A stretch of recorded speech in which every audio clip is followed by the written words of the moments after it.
Ay, nagpuyo sa yung banyo ba? Ano ba yung puno na dako na sa inyo? Ang anak na ko si Elia, makita ko sa bata daw. Ay, nagpuyo na ka ng kuwan, itom. Muna nagapanghasi sa inyo. Puyo-puyohan mo ka ng sanib. Tapos kahit nang magkasuko, kahit nang magsamo. Tapos kani si, yung paano mo? Ape. Rapi.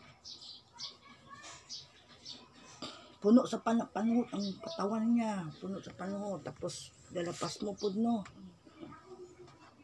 Tapos nakasagi po siya. Naapoy tanom na rin na inagpuyo. Nakasagi siya kanang duwende nga bad. Silbi buyag lang.